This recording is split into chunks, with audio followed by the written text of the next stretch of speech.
大家好，今天我跟大家来分享一下如何在 VMware 里边安装 Ubuntu Linux 的虚拟机，以及如何在 Ubuntu 虚拟机上安装 VMware Tools，来在主机和虚拟机之间共享剪贴板和拷贝文件。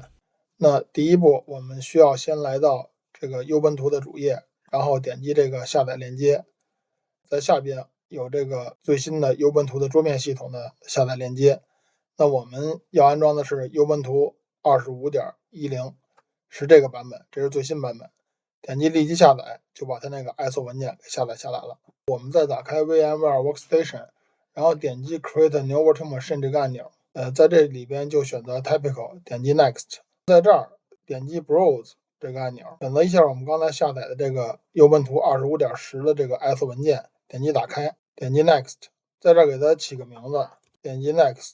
这个 location 这个位置点击 browse， 给这个 Ubuntu 虚拟机找一个存放的目录，比如说我们就存放在这个 VMware VMS Ubuntu 这个目录下，点击确定，然后点击 next， 给这个虚拟机分配一个硬盘空间的大小，我们选择 100G， 然后点击 next。 我们可以点击 custom hardware 这个按钮，来对这个虚拟机的内存还有 CPU 进行一些设置，比如说我们选择 8G 内存，分配2个 CPU， 每个 CPU 里边有4个核心，一共8个核心。点击 Close， 点击 Finish。现在这个 Linux 虚拟机就已经配置好并且启动了。现在就进入了这个安装页面。这个安装页面里边，其实我们只要按照缺省的设置，一步一步点击下一步就可以了。那我现在给大家演示一下，点击下一步，下一步，一直点击下一步。在这儿有2个选择，一个是安装 Ubuntu， 一个是试用 Ubuntu， 那我们直接安装就可以了。在这儿写擦除磁盘并安装 Ubuntu， 因为我们不用自己分区，就直接选择这个就可以。点击下一步，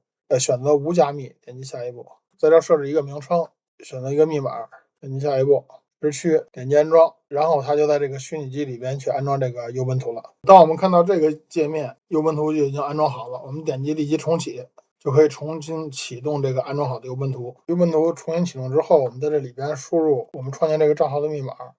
回车就登录进来了。那这个 Ubuntu 的 25.10 的这个界面就是这样，点击前进，点击完成。那现在我们需要安装 VMware Tools， 我们看这 VMware 这个 Workstation 虚拟机管理工具上面有一个 VM 这个菜单，点击一下，这儿 Install VMware Tools 这个选项是灰的，那怎么办呢？我们可以通过命令行来添加这个 VMware Tools。现在我给大家来演示一下，我们先登录进这个 Ubuntu 虚拟机右键单击桌面，点击在终端中打开这个菜单，它就打开了一个 terminal。 我们先运行这行命令 sudo -apt-update。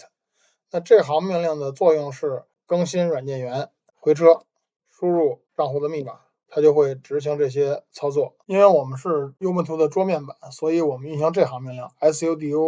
-apt-install航线外open VM Tools Desktop， 回车，它就可以把这个 VMware Tools 安装在我们这个 Ubuntu Linux 桌面版的操作系统上。好，你看安装完了，最大的变化就是 Ubuntu 虚拟机的桌面扩大了，它把分辨率调整了，适应我们显示器的分辨率。这个时候我们再点击这个 VMware Workstation 的管理器上面这个 VM 菜单，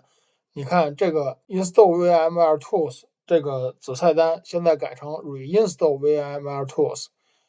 虽然它还是不可以点击的，但它已经文字改变了，那就说明我们这个 VMware Tools 已经安装好了。这现在的文字改成再安装 VMware Tools， 然后我们运行命令 sudo reboot 来把这个 Ubuntu Linux 系统重新启动一下。重启 Ubuntu Linux 虚拟机之后，我们就可以在你的主机和这个虚拟机之间来共享剪贴板、共享文件了。比如说我们拷贝一个文件过来，我现在主机上拷贝一个文件到这个虚拟机里面，右键单击点击粘贴，它就把这主机上的一个图片拷贝过来了。那同理，这个剪贴板也是一样的，我们点击在终端中打开，我从这个主机上拷贝一个命令过来，拷贝一行文字，右键单击点击粘贴，也拷贝过来了。最后，感谢您的关注与支持，欢迎您在评论区里留言，我们下一个视频再见。